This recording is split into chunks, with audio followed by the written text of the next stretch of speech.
सर्वाग्रे परमाराधतम श्री श्री गौरी गुरुवर्गे श्रीपाद पद्मे अहेतुकी कृपा भक्ति प्रार्थना करे आज আমরা শুভ গণেশজির শুভ আবির্ভাব তিথিতে অর্থাৎ গণেশ চতুর্থী দিবসে বৈকালিক ভাগবত ধর্মসভায় কিছু ভক্ত ভগবানের কথা কীর্তন শ্রবণ করে নিজ আত্মশোধন করবার প্রয়াস করছিলাম। আজকে সিদ্ধিদাতা গণেশের আবির্ভাব হরিবল হরিবল সিদ্ধিদাতা গণেশের আবির্ভাব তিথি আজকের দিনটি আমাদের সকলের কাছে প্রণম্য। গণেশজি যেমন আমাদের প্রণম্য, তার তিথিকে সেরকম বরণ করে নেওয়া উচিত। কারণ সিদ্ধিদাতা গণেশ জগতে এই নামে বিখ্যাত। ব্যাসদেবজি জগতে শাস্ত্র প্রণয়ন করেছেন জগৎজীবের মঙ্গলের জন্য, কিন্তু ব্যাসদেবজি বর্ণন করতেন এবং গণেশজি সেই শাস্ত্রগুলো লিখতেন। সমস্ত শাস্ত্র গণেশজির হাতে লেখা, ব্যাসদেবজি বর্ণন করেছেন।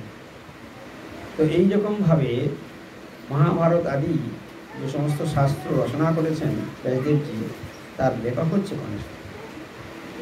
এবং শ্রীমদ্ ভাগবতম যখন লেখা শুরু হয়, নারদমুনি কৃপাতেই ব্যাসদেবজি ভাগবত রচনা করেছিলেন। ব্যাসদেবজি অনেক শাস্ত্র প্রথমে রচনা করেছিলেন, কিন্তু হৃদয়ে শান্তি পাচ্ছিলেন না। উনি মনের মধ্যে কোনো একটা অস্বস্তি বোধ করছিলেন ব্যাসদেব।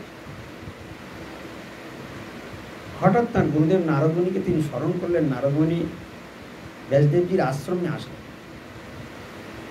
এবং তার অসন্তোষের কারণ কি গুরুদেবকে জিজ্ঞাসা করলেন ব্যাসদেবজি। স্বয়ং ব্যাসদেবজি তার মনে অসন্তোষ, গুরুদেবকে স্মরণ করেছেন। নারদমুনি বললেন, তোমার অসন্তোষের কারণ, তুমি জগৎজীবের মঙ্গলের জন্য অনেক কিছুই করেছো বটে, কিন্তু যেটা করলে জগৎজীবের প্রকৃত শান্তি হবে সেই শান্তির কাজটা তুমি করো নাই। ধর্ম, অর্থ, কাম, মোক্ষ, জগতের মানুষ এই চতুর্বর্গ নিয়ে পাগল। একটু সাময়িক ধর্ম করবে, তার দ্বারা কিছু অর্থ লাভ করবে, সেই অর্থ পেলেই কামনা বাসনা চরিতার্থ করবে, আর যখন বয়স হয়ে যাবে, জ্বালা যন্ত্রণা ভোগ করবে, তখন সংসার থেকে মুক্তি লাভ করবার জন্য চেষ্টা করবে। এই নিয়ে জগতের লোক পাগল। কিন্তু হে ব্যাস প্রভু, নারদমুনি তার শিষ্য ব্যাসদেবজিকে প্রভু বলে সম্বোধন করেছেন। অনেক জায়গায় বলে কি না যে আচ্ছা, প্রভু তো ভগবান কৃষ্ণ, প্রভু তো জগতে একমাত্র ভগবানই প্রভু, তোমাদের সব প্রভু বলে কেন? এরকম অনেক জায়গায় প্রশ্ন করে। কিন্তু তার উত্তরে ভাগবত ধর্ম স্বয়ং আমাদের গৌড়ীয় গুরুবর্গের অন্যতম জগৎগুরু ছিল ভক্তি সিদ্ধান্ত সরস্বতী গোস্বামী প্রভুপাদ। তিনি জগতে তার সমস্ত শিষ্যদেরকে তিনি প্রভু বলতেন। তিনি জগৎগুরু, তিনি তার শিষ্যদেরকে প্রভু বলতেন। যেমন নারদমুনির শিষ্য হচ্ছে ব্যাসদেবজি, নারদমুনি ব্যাসদেবজিকে প্রভু বলে সম্বোধন করছেন। বড় সুন্দর ঘটনা। এই জন্য জগতের লোক অনেকে অনেক কিছু বলবে, কিন্তু গৌড়ীয় গুরুবর্গ ভাগবত ধর্মের জ্বলন্ত প্রতিমূর্তি। ভাগবত ধর্মের বাইরে তারা পা ফেলে না। ভাগবত ধর্ম বলতে কি বোঝায়? ভাগবত ধর্ম, যার নাম ভাগবত ধর্ম তার নাম বৈষ্ণব ধর্ম, তার নাম আত্মধর্ম, তার নাম সনাতন ধর্ম, তার নামই জৈব ধর্ম। হ্যাঁ, জৈব ধর্ম মানে জীবের কি ধর্ম? জীবের বাস্তব এবং প্রকৃত ধর্ম হলো এই সনাতন ধর্ম, বৈষ্ণব ধর্ম। কথা কেউ বলবে না। বাস্তব ধর্ম এই বৈষ্ণব ধর্ম বড় সুন্দর, বড় নির্মল, বড় বিচিত্র। এই ভাগবত ধর্ম শুদ্ধ সনাতন ধর্ম, জীবের শুদ্ধ ধর্ম হলো ভাগবত ধর্ম। সেই ভাগবত ধর্মের জ্বলন্ত প্রতিমূর্তি হলেন ভক্তি সিদ্ধান্ত সরস্বতী গোস্বামী প্রভুপাদ।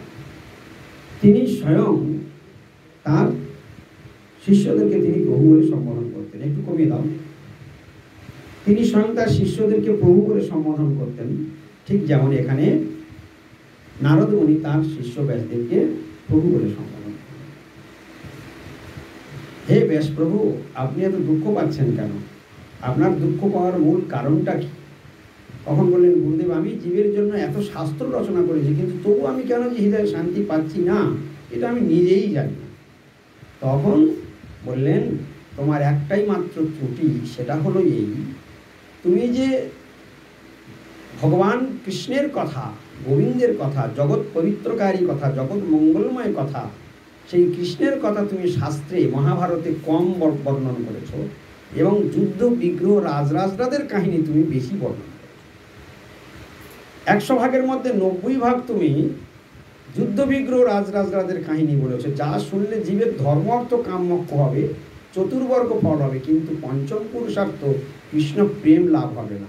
কারণ কৃষ্ণ প্রেমটা খুব অল্প পরিমাণে তুমি বর্ণন করেছো। কৃষ্ণ কথা এমন একটি শাস্ত্র গ্রন্থ তোমাকে রচনা করতে হবে, যে শাস্ত্রের প্রতি অক্ষরে, প্রতি শব্দে, প্রতি সেন্টেন্সে শুধু কৃষ্ণ কথায় ভরা থাকবে। আর যখনই মানুষ এক ফোঁটাও চাঁকবে, ও তাতে কৃষ্ণ প্রেম লাভ হয়ে যাবে। এইরকম শাস্ত্র যেদিন তুমি রচনা করবে, সেই দিন তুমি তোমার হৃদয়ে শান্তি পাবে। তুমি মনে করছো আমি এত কিছু করেছি, কিন্তু তুমি আসল জায়গায় তোমার বলো। এই হলো গুরুর দরকার। শিষ্যের জীবনে গুরুর এই জায়গা। গুরু আমাদের সঠিক ভুলটা, আমরা আমাদের ভুলটা ধরতে পারি। গুরুদেব ঠিক টাইমে ঠিক জায়গায় আঘাত করে আমাদের ভুলটা তৈরি দেয়, তোমার চলার পথ এটা ভুল। ঠিক যেমন জগৎগুরু ব্যাসদেব, জগৎগুরু, তার ভুলটাও নারদমুনি কৃপা করে ফেলে দিল, তোমার চলার পথে এই ভুল আছে। তুমি ভগবানের মহিমা কীর্তন করো, তুমি অন্যদের মহিমাকে তুলে ধরেছ, কিন্তু যার মহিমা শুনলে, জগতের কোনো জীবের মহিমা শুনলে জীবের কল্যাণ হবে কি করে? জগৎ মঙ্গলকারী ভগবানের কথা শুনলে তবে জীবের মঙ্গল হবে, প্রকৃত মঙ্গল হৃদয় হবে। তুমি সেই কথা বর্ণন করো, তা সেটা কি করে সম্ভব? গুরুদেব বলছে, এখন তোমার একটাই মাত্র রাস্তা, তুমি ভগবানের ধ্যানে বসো। ভগবানের ধ্যানে বসো, সেই ভগবানের ধ্যান করলে সেই ভগবানই কৃপা করে তোমার হৃদয়ে আবির্ভূত হবে। আর সেই ভগবানের কৃপা বলে তোমার মুখ থেকে অনর্গল এই কৃষ্ণ কথা স্ফূর্তি প্রাপ্ত হবে। তখন তুমি এই ভাগবত রচনা করবে এবং সেই শাস্ত্র রচনা করলে জগতের প্রকৃত মঙ্গল হবে, এবং সেই দিনই তোমার হৃদয়ে তুমি শান্তি লাভ করতে পারবে। নারদমুনি এই ঠিকানাটা দিয়ে দিলেন, বলে দিলেন। এখন ব্যাসদেবজি সঙ্গে সঙ্গে তিনি গুরুদেবকে প্রণাম করলেন এবং তিনি ধ্যানে বসে গেলেন। ধ্যানে বসে গিয়ে তিনি ভাগবত রচনা আরম্ভ করলেন। এখন এই ভাগবত বিবেকে এখন গণেশজি স্মরণ করেছে। গণেশজি এত শাস্ত্র রচনা করছে, সব আমাকে লিখতে হচ্ছে, আমি আর লিখব না, ওনার লেখার ইচ্ছা। গণেশজির আর লেখার ইচ্ছা নেই। এখন ব্যাসদেবজি খুব করে ধরেছে যে ঠিক আছে, তুমি এইবারটা লিখে দাও, তোমার আর বলবো না, তুমি এইবারটা লিখে দাও। ও কিছুতেই লিখবে না। এখন গণেশজির লেখার ইচ্ছা না থাকলে অনেক কিছু হয়। তখন ব্যাসদেবজিকে বলছি, গণেশজি সরাসরি ব্যাসদেবজির মুখের উপর না বলতে পারছে না, বলছে শোনো, আচ্ছা ঠিক আছে আমি লিখবো, কিন্তু আমার একটা শর্ত আছে। বলছে অনর্গল বলে যেতে হবে, কোথাও থামলে চলবে না। তুমি যেখানেই বলা বন্ধ করে দেবে, আমি সেখানেই লেখা বন্ধ করে দেবো। বহু প্রেমানন্দ বলে গণেশজি বলছে, তুমি যেখানেই বলা বন্ধ করে দেবে, তুমি যেখানেই বলা বন্ধ করে দেবে, সেইখানে আমি লেখা বন্ধ করে দেবো। ব্যাসদেবজি বুঝতে পেরেছেন, ও আচ্ছা, তাহলে তুমিও খুব চালাক। তো ব্যাসদেবজি বললেন, আচ্ছা আচ্ছা ঠিক আছে, সেটা ভালো, কিন্তু আমার একটা শর্ত আছে। ব্যাসদেবজি বলছে, আমার একটা শর্ত আছে। বলে কী শর্ত? বলছে তুমি, আমি যা বলবো সেটা তুমি না বুঝে লিখবে না, তুমি বুঝবে তবে লিখবে, বুঝে তোমায় লিখতে হবে। গৌর প্রেমানন্দ হয়ে যায়। এইবারে তখন গণেশজি বললে, আচ্ছা ঠিক আছে তাই হবে। এবারে যখন অনর্গল তো বলে যাচ্ছে, কৃষ্ণ মানে ধ্যানেতে ভগবানকে আবির্ভূত করিয়ে ভগবানের কৃপার প্রভাবে তিনি ভাগবত রচনা করতে চলেছেন, এই সাতপদ সংহিতা রচনা করছেন। তো অনর্গল বলে যাচ্ছে, কিন্তু যেখানে দেখছে যে এইবারে স্মরণে আসছে না, তখন উনি এমন একটা কঠিন শ্লোক বলে দেন যে গণেশের তখন চিন্তা করতে করতে অনেক সময় লেগে যায়, ততক্ষণে ওনার সাপ্লাইটা চলে আসে। এইরকম দুইজনে। এখন এই ভাগবত কোথায় রচনা হচ্ছে না? বদরিকাশ্রম। বদরিকাশ্রম হচ্ছে ব্যাসদেবজির আশ্রম, সম্যাপ্রাস নামক স্থানে। এখন বর্তমানে সেই স্থানটির নাম হচ্ছে মানাগ্রাম। আমরা গিয়েছিলাম মানাগ্রাম, যেখানে বসে ব্যাসদেবজি, সেটা হরিদ্বার থেকে পাহাড়ের উপরে যেতে হয় বদরিকাশ্রম। সেই মানাগ্রামে, যেখানে যে গুহাতে বসে ব্যাসদেবজি আর গণেশজি লিখেছেন, সেই স্থানে তো তার পাশে হচ্ছে সরস্বতী নদীর আবির্ভাবস্থল, যেখান থেকে সরস্বতী নদীর জন্ম হয়েছে। এখন ওই গণেশজি যখন লেখা শুরু করবেন সেই সময় সরস্বতী নদী তখন উৎপত্তিস্থল এত গর্জন হচ্ছে যে ব্যাসদেবজি কী বলছেন কানে শোনা যাচ্ছে না। তখন ওই গণেশজি সরস্বতীকে বারবার বলছে, হ্যাঁ, যে দেবী সরস্বতী তুমি একটু তোমার গর্জনটা কম করো, আমি ভাগবতটা লিখছি তো আমি শুনতে পাচ্ছি না। এরকম গণেশজি বারবার করে বলছে, আর ও এত জোরে গর্জন করে প্রবাহিত হচ্ছে সরস্বতী যে কিছু শোনা যাচ্ছে না। তখন গণেশজি রেগে অভিশাপ দিয়ে যায়, যাও, আমি এত করে তোমাকে বলছি তুমি আমার কথা শুনলে না, যাও, এই জগতে তুমি অন্তঃশরীরা হয়ে থাকবে, তোমার প্রভাব জগতে কম থাকবে, গঙ্গা যমুনার প্রভাব প্রচুর থাকবে, কিন্তু তুমি সরস্বতী থাকবে বটে কিন্তু অন্তঃশরীরা হয়ে থাকবে, তোমাকে অন্তর্নিহিতভাবে চলতে হবে। সেই গণেশের অভিশাপে সেই গর্জনও কমে গেল এবং আজ পর্যন্ত সরস্বতী নদী জগতে আছে, কিন্তু সরস্বতী নদীর প্রভাব জগতে কম আছে। এই জন্য এলাহাবাদ প্রয়াগ ত্রিবেণীতে, সেখানে গঙ্গা যমুনা সরস্বতীর মিলনস্থলী হলো ত্রিবেণী। ত্রিবেণী বলা হয় কেন? গঙ্গা যমুনা সরস্বতী তিনটের মিলনস্থলী, কিন্তু সেই স্থলে গঙ্গা এবং যমুনাকে দেখা যাচ্ছে, কিন্তু সরস্বতী অন্তঃশরীরা হয়ে বলছে। ওই একই সেই ত্রিবেণী সঙ্গম ওই বলা হয়, যেখানে নৌকায় করে গিয়ে স্নান করতে যায়, সেই ত্রিবেণী সঙ্গমে ওইখানেই মিলনস্থলী। তা সেই জায়গায় বসে ওই ব্যাসদেবজি এই ভাগবত বর্ণন করেছিলেন এবং গণেশজি সেই ভাগবত লিখেছিলেন। তো ভাগবতের শুরুতেই, শ্রীমদ্ ভাগবত গ্রন্থের শুরুতেই ব্যাসদেবজি তথা এবং সমস্ত গ্রন্থাগারগণ সিদ্ধিদাতা গণেশকে প্রণাম করে তবে শুরু করেছে। হ্যাঁ, গণেশজির প্রভাব শাস্ত্রে প্রচুর রয়েছে। তিনি একজন আধিকারিক দেবতা, কিন্তু তার প্রভাব কম। আজকের দিনটাকে গণেশজির জন্মতিথি হিসেবে ধরা হয়। আজকের তিথিকে বলা হয় গণেশ চতুর্থী। আজকের তিথিকে বলা হয় গণেশ চতুর্থী। এখন এই গণেশ চতুর্থী, আজকের দিনে এই চতুর্থীর চাঁদ দেখতে নেই। আজকের দিনে যারা চাঁদ দেখবে তাদের কলঙ্ক লেগে যাবে। আজকের গণেশের অভিশাপ আছে চন্দ্রের উপরে। এই জন্য ভুল করে আজকে তোমরা কেউ আকাশের দিকে তাকাবে না, ভুল করেও আকাশের দিকে তাকাবে না, ভুল করে তাকাবে।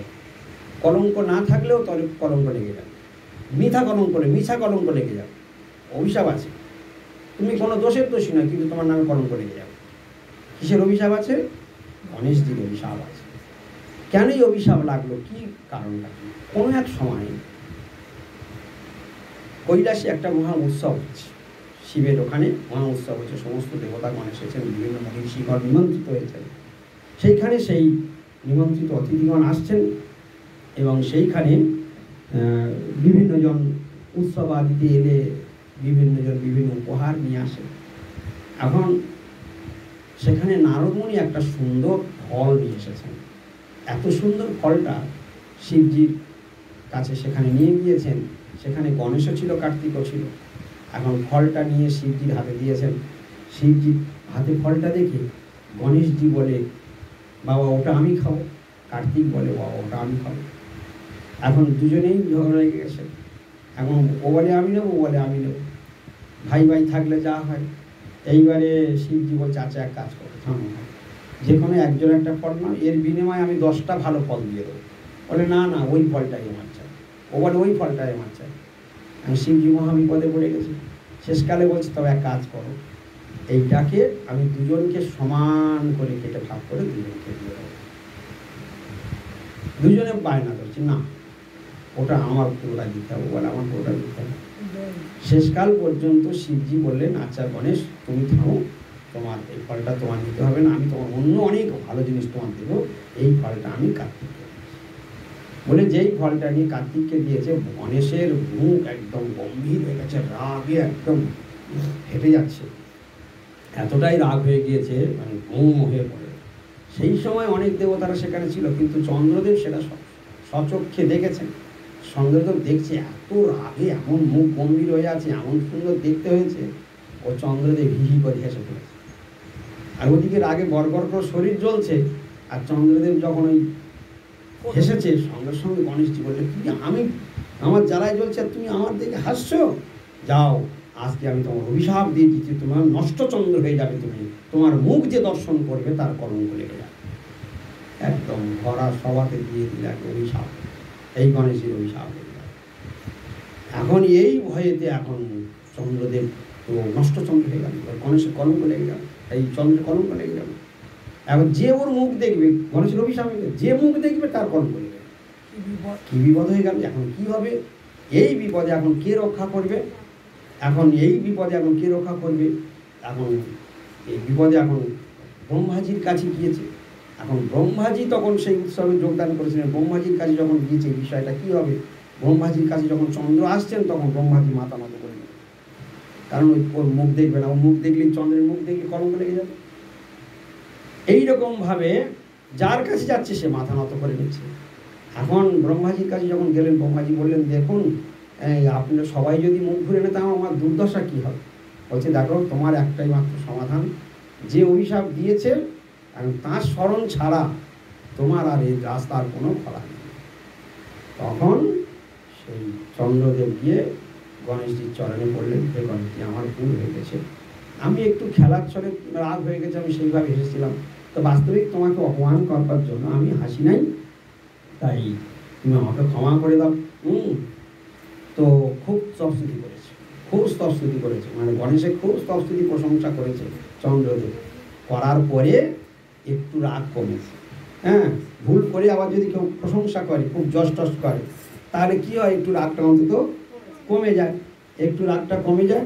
এখন রাগটা একটু কমেছে, তখন বলছে, ঠিক আছে, এখন তুমি বলো, মোটামুটি তোমার জন্য আমি একটা কাজ করতে পারি, সারা জীবনের জন্য অন্তত অভিশাপ দিয়েছিলাম তোমাকে, আমি কমিয়ে 1 বছর করে দিতে পারি।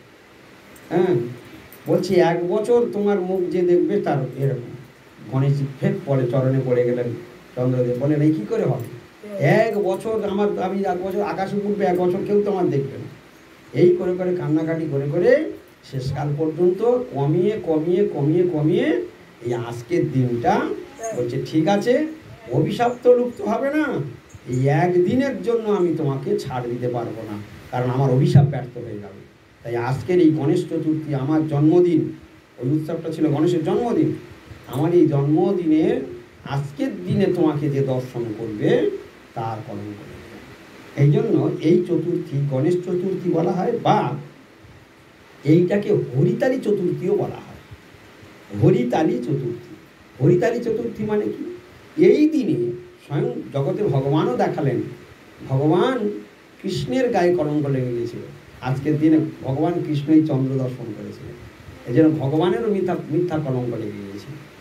কোথায় না, ভাগবতে সেই লীলা কাহিনী আছে। সমন্তক মণির চোর, সমন্তক মণিটা, হ্যাঁ, সমন্তক মণির একটা কাহিনী আছে, যেটা ভগবানকে চোর অপবাদ নিতে হয়েছে, বুঝতে পারছো? মিথ্যা কলঙ্ক, কি বলেছে এক্ষুনি, মিথ্যা কলঙ্ক নিতে হবে। হ্যাঁ, আজকের দিনে যে চাঁদ দেখবে, তোমরা কে কে দেখবে আজকের চাঁদ? আজকের কে কে চাঁদ দেখবে তোমরা? হ্যাঁ, আজকের হরিতালি চতুর্থী বলে লেখা আছে। হরিতালি চতুর্থী মানে কি? হরিও এই চাঁদ দেখেছিল আজকে, তার জন্য হরিতালি চতুর্থী বলা হয়। কি হয়েছে ঘটনাটা? ঘটনাটা ভগবানের কেন কলঙ্ক লাগলো, কিভাবে লাগলো, সেটা একটু আবার একটু শুনি। কোনো এক সময়, হ্যাঁ, সত্যভামার পিতা, তিনি এই সূর্যদেবের ভক্ত ছিলেন, বুঝতে পারছো? সত্যভামার পিতা, তিনি ভগবান সূর্যের আরাধনা করে তিনি ওই একটা সামন্ত মণি লাভ করেছিলেন। হ্যাঁ, না, সত্যভামার পিতা সম্রাট। বলুন পিতার নামটা কি? বলছি। হ্যাঁ, গৌর প্রেমানন্দে।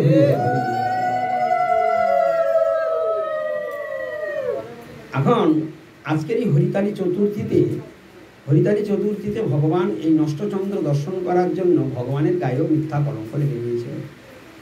তো এই সূর্যদেবের পরম প্রিয়তম ভক্ত ছিলেন সত্যভামার পিতা।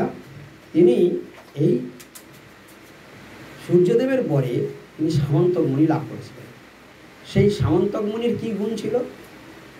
যখন যেখানেই যে অবস্থায় থাক না কেন সবসময় দিবা কি রাত্রি সবসময় জ্বলতে থাকে, অন্ধকারেও প্রচণ্ড সূর্যের তেজের ন্যায় জ্যোতি থাকবে, এবং প্রত্যেক দিন অষ্টভার সোনা প্রসব করবে প্রত্যেক দিন। হ্যাঁ, এরকম তার শক্তি। তাহলে কোনো একটা মণি যদি কারুর কাছে থাকে, প্রত্যেক দিন যদি 8 ভার সোনা প্রসব করে, তাহলে সে যে কোনো রাজার রাজকোষ জীবনে আর কোনোদিন শেষ হবে। তো এই এত বড় মণি লাভ করে ওই রাজা যখন সেটাকে ভোগ করছেন, একসময় দ্বারকাধীশ কৃষ্ণ ওই রাজার কাছে বললেন যে এই মণিটা, এত দামি মণিটা তোমার কাছে রাখা ঠিক হবে না, তুমি ওই মণিটা দ্বারকার রাজকোষেই দিয়ে দাও, ওটা জগতের মঙ্গলের জন্য ব্যবহৃত হবে। তখন উনি বললেন, না না, আমি আরাধনা করে বর পেয়েছি, আমি এটা পেয়েছি, আমি কেন তোমায় দিতে যাব, আমি কেন রাজকোষে দিতে যাব, না না, ওটা আমি দেবো। এই কথা বলার পরে ভগবান কৃষ্ণ কিন্তু আর দ্বিতীয় কোনো দ্বিরুক্তি করেন, দেবে না দেবে না। বেশ এর কিছুদিন পরে ওই রাজার ভাই প্রসেনজিৎ উনি কী করলেন না, বনে বিবাহ করতে যাবেন, এমন সময় দাদার কাছে বলছে, দাদা তুমি ওই সামন্ত মণিটা আমায় দাও, আমি বনে বিবাহ করতে যাই। তো দাদা ভাইয়েরকে দিয়ে দিয়েছে, ঠিক আছে সাবধানে রাখিস বলে দিয়ে দিয়েছে। এখন বনে বিবাহ করতে গিয়ে একটা বড় সিংহেরা কবলে পড়ে যায়, ভয়ঙ্কর একটা সিংহের কবলে পড়ে যায় প্রসেনজিৎ। সেই প্রসেনজিৎকে মেরে ফেলে সিংহ। সেই সিংহের পাশে তাহলে সেই মণিটাও পড়ে আছে। এমন সময় জাম্বুবান কি কারণে ওই স্থানে উপস্থিত হয়েছিলেন, জাম্বুবান তখন সেই সিংহটাকে মেরে ওই মণিটা নিয়ে পাতালে চলে যায়। এদিকে চারিদিকে রটনা হয়ে গেল কি, যে প্রসেনজিতের কে বনের মধ্যে কৃষ্ণ আমার কাছে মণিটা চেয়েছিল, সন্দেহ করছে যে কৃষ্ণ আমার কাছে মণিটা চেয়েছিল, আমি দিই নাই, অতএব এই মণিটা নিশ্চয়ই আমার ভাইকে কৃষ্ণ বনের মধ্যে হত্যা করে এই মণিটাকে নিয়ে গিয়েছে। এখন ওই রাজা কি করেছে, রাত্রে তার স্ত্রীকে গল্প করেছে যে জানো তো আমার মনে সন্দেহ হয় যে এই মণিটা বোধ হয় কৃষ্ণই মণিটাকে নিয়ে, হ্যাঁ, প্রসেনজিৎকে মেরে মণিটাকে নিয়ে গিয়েছে। ও স্ত্রী সকালবেলা গিয়ে কারোর কাছে বলতে নিষেধ করেছে, খবরদার কাউকে বলো না। ও স্ত্রীকে পরের দিনে পেটে কথা সহ্য হচ্ছে না, জানো তো এ বলেছে বোধ হয়, মনে হয়, আর ওকে ডাইরেক্ট বলে দিচ্ছে, জানো তো দ্বারকাধীশ কৃষ্ণ সামান্য একটা মণির লোভ সামলাতে পারেনি, আমার দেওরকে মেরে এই মণিটাই নিয়ে নিয়েছে। সে তখন আর এক কান করতে করতে একবার দ্রুত গতিতে সারা দ্বারকায় ছড়িয়ে পড়েছে কথা, গৌর প্রেমানন্দে। তাহলে বুঝতে পারলে তো মেয়েদের পেটে কথা কি করে সহ্য হয়। কিন্তু এরা বলবার সময় বলবে, তুমি আমার জানো না, আমার পেটে কিল মারলেও একটা কথা বের হয় না, হ্যাঁ, আমি খুব চাপা, বলবার সময় বলবে। তা যাই হোক, তো এই সারা রাজ্যে ঢিলি হয়ে গেল। এখন সকলে বলছে, হে দ্বারকাধীশ, আপনার নামে এই কলঙ্ক, এই কিছু একটা অন্তত করা দরকার। ভগবান বললেন, ঠিক আছে, অন্তর্যামী ভগবান তো সবই জানে, হ্যাঁ, বলে উনি তখন সরাসরি চলে গেলেন সেইখানে, সেই জাম্বুবানের সেই স্থানে তিনি গিয়ে হাজির হয়ে গেলেন।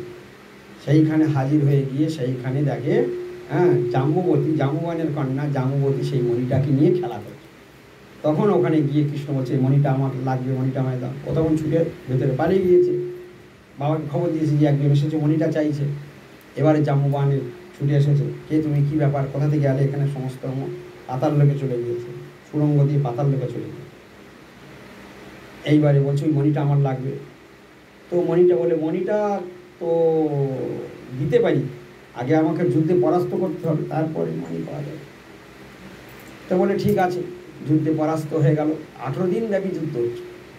জাম্বুবানের কাছে কেউ যুদ্ধে টিকতে পারে না 5 মিনিটও। জাম্বুবান এত বলশালী, হনুমান যেমন বলশালী, জাম্বুবানও তেমন বলশালী।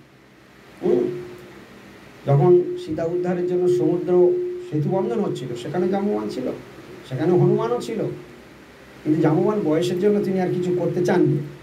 জাম্বুবান এরকম শক্তিশালী ছিলেন। এখন কৃষ্ণের সঙ্গে ভয়ঙ্কর যুদ্ধ হচ্ছে। যুদ্ধ বলছে, জাম্বুবান মনে মনে করছে, আমার সঙ্গে 5 মিনিট কেউ যুদ্ধে ডাকে না, এই 10-12 দিন 15 দিন ধরে যুদ্ধ করছি, কি কার এত শক্তি, এই আমার সঙ্গে সঙ্গে যুদ্ধ করছি। হ্যাঁ, এইরকমভাবে যখন 18 দিন ধরে যুদ্ধ হলো, যুদ্ধে পরাস্ত হয়ে গেল বনের। জাম্বুবান তখন বলছেন, হে প্রভু, আপনি কৃপা করে বলুন আপনার পরিচয় কি, আপনি কে? আপনি পরিচয় দিন, আমার সঙ্গে যুদ্ধে কেউ সহজে টিকতে পারে না, পরিচয় প্রদান করুন। তখন ভগবান তিনি পরিচয় দিলেন, আমি সেই স্বয়ং কৃষ্ণ, হ্যাঁ, আমি সেই তোমার প্রভু রামচন্দ্র। তখন বলছে, কৃপা করে প্রভু আপনার আমার সেই আরাধ্য রামচন্দ্রকে দর্শন দিন। তখন ভগবান কৃষ্ণ বা রামচন্দ্রকে জাম্বুবানকে সেখানে দর্শন দিলেন, দর্শন দিয়ে দিলেন। দর্শন দেওয়ার পরে আনন্দে আত্মহারা হয়ে গেল। এখন এইখানে প্রশ্ন যে প্রভু, এই অপরাধ আমি কোথায় রাখবো? শেষকালে আমি আপনার চিরকাল আপনার ভক্ত, আর আমি আপনার গায়ে হাত তুলেছি, প্রহার করেছি, যুদ্ধ করেছি, এই ঘটনা কেন ঘটলো প্রভু? আমার জীবনে এই কলঙ্ক কেন এলো যে স্বয়ং ভগবানের গায়ে আমি হাত তুললাম এবং যুদ্ধ করতে হলো? বলছে, পূর্বজন্মে যখন সীতা উদ্ধার হলো তখন সকলকে আমি বর প্রদান করছিলাম। তো সেই সময় তোমাকে আমি বর দিতে চেয়েছিলাম, তুমি আমায় বলেছিলে যে প্রভু বর যদি দেবে তো এই বর দাও। আমি সমকক্ষ যোদ্ধা আজও পর্যন্ত পেলাম না। আমার সমকক্ষ যে লড়াই করবে, যুদ্ধ করবে, যার সঙ্গে আমি যুদ্ধ করে একটু আরাম পাবো, মজা পাবো, সেরকম কাউকে পাচ্ছি না। তাই প্রভু বর যদি দেবেন তো এরকম দেন, আমি আপনার সঙ্গে একবার যুদ্ধ করে দেখতে চাই। গৌর প্রেমানন্দে হয়ে যায়। হ্যাঁ, তো বলে শেষকালে তুমি এই বর চাই না, আমার সঙ্গে যুদ্ধ করবে?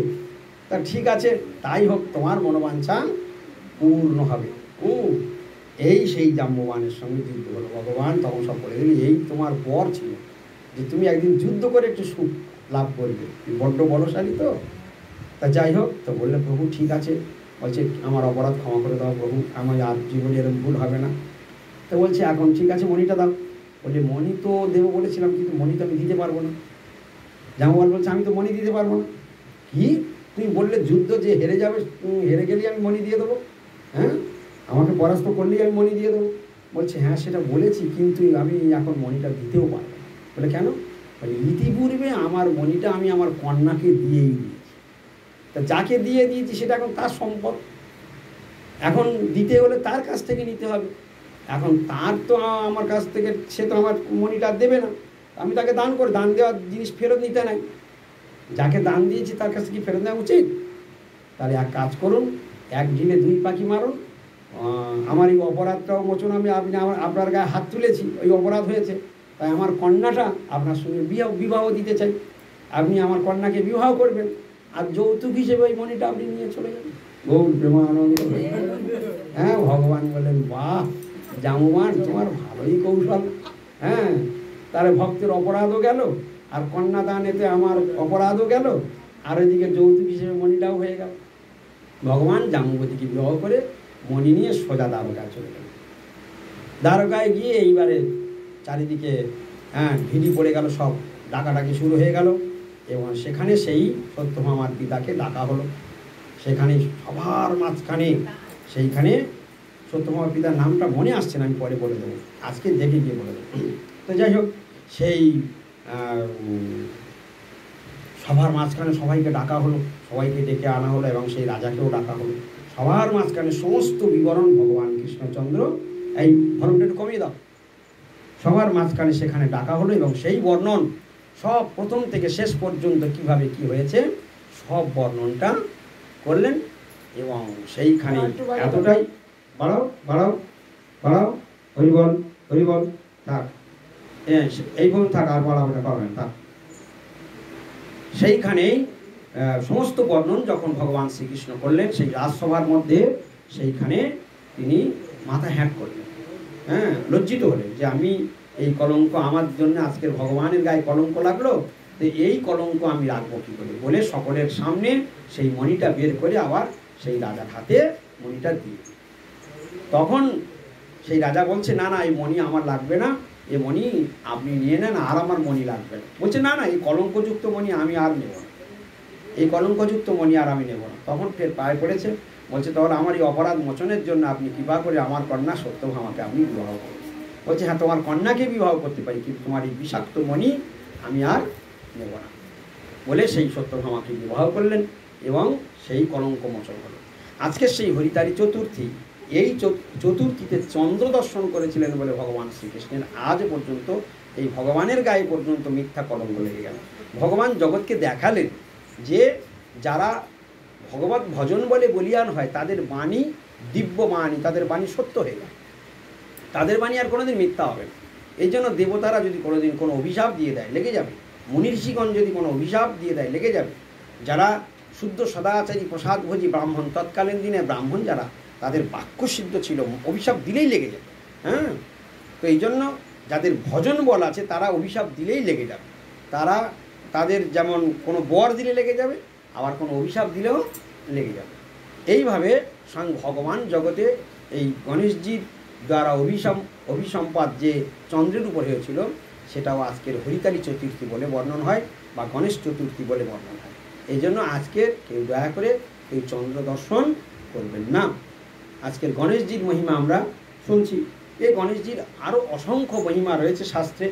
হ্যাঁ, আজকের গণেশজির মহিমা একটু কেন শুনছি, ভগবান শ্রীকৃষ্ণের মহিমা এবং গণেশজির মহিমা, যেহেতু তিনি ভাগবত রচনা করেছেন তাঁরও অবদান কম নয়।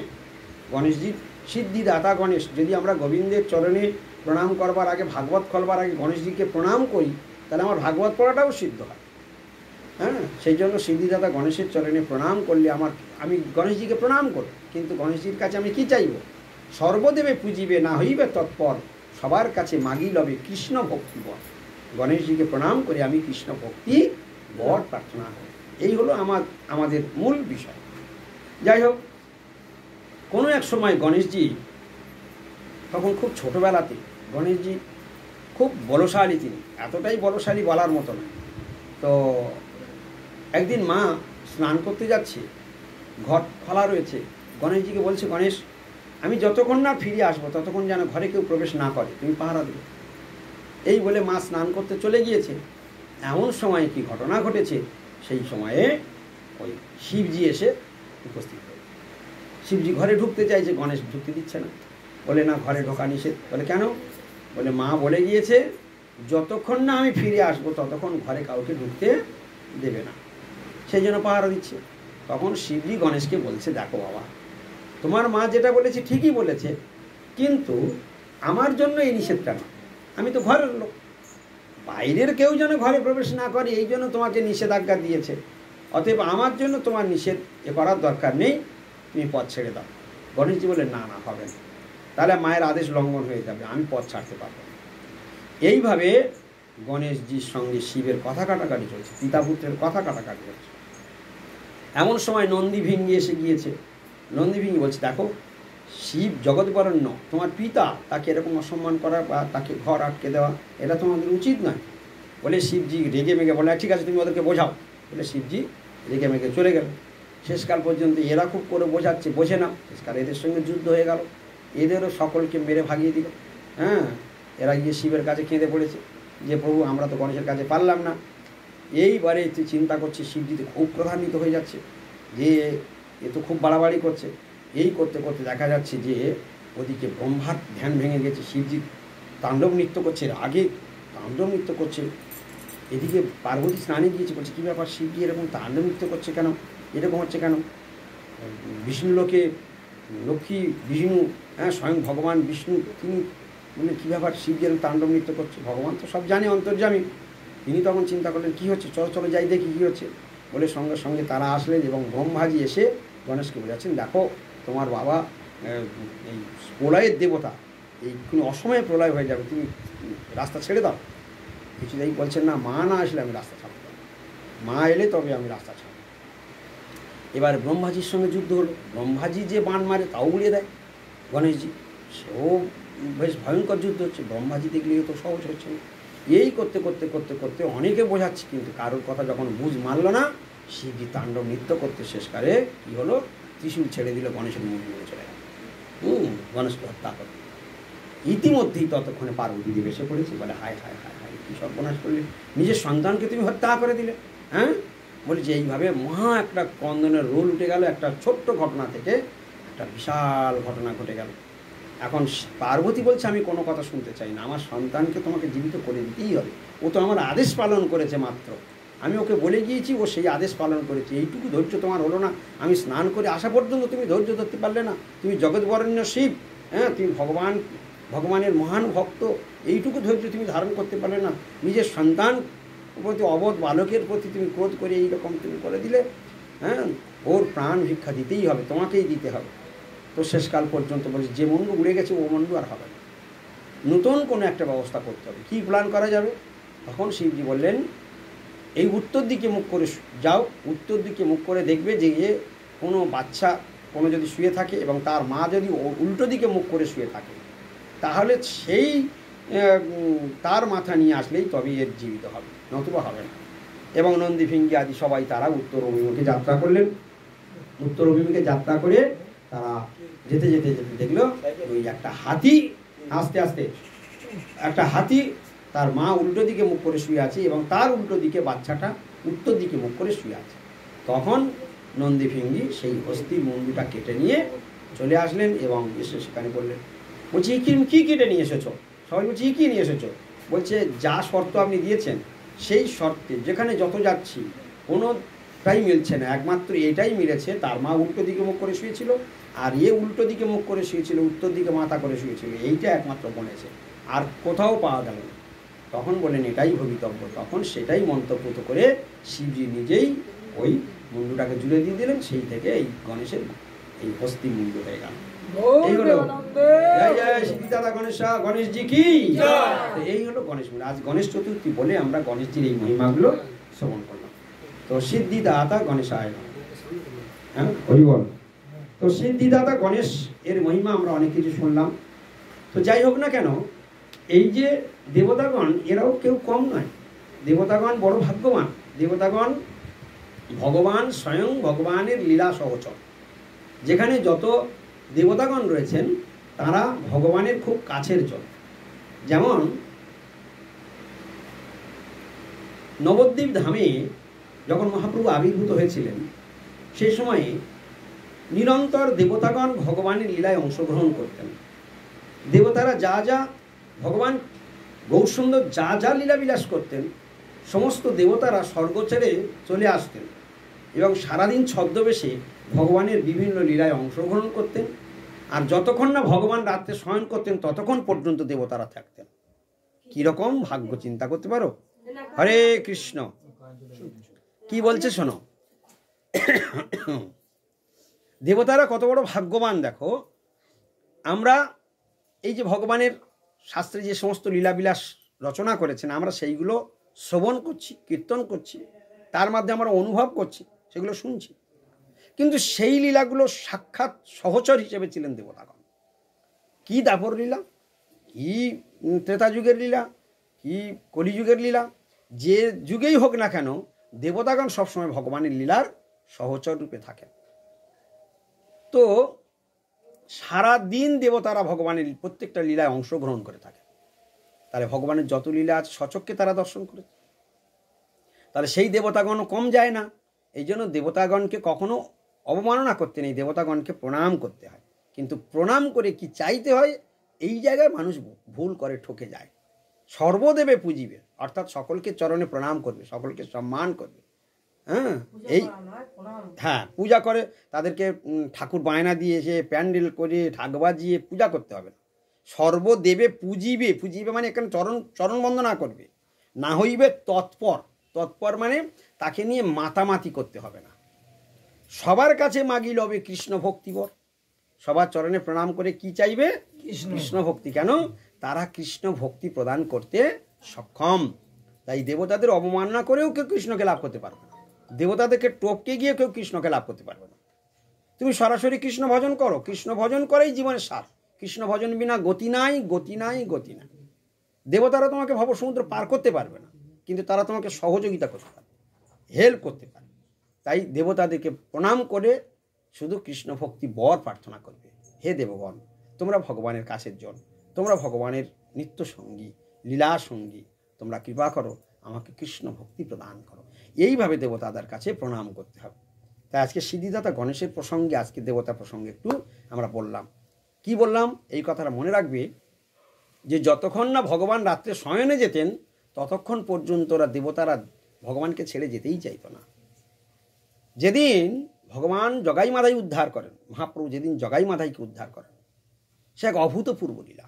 জগাই মাধাই উদ্ধার শাস্ত্রের একটা মর্মান্তিক লীলা হলো জগাই মাধাই উদ্ধার। হরিবল হরিবল।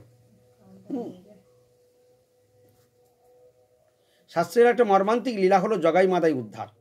সেই জগাই মাধাই উদ্ধার যেদিন উদ্ধার হয় সেই দিনে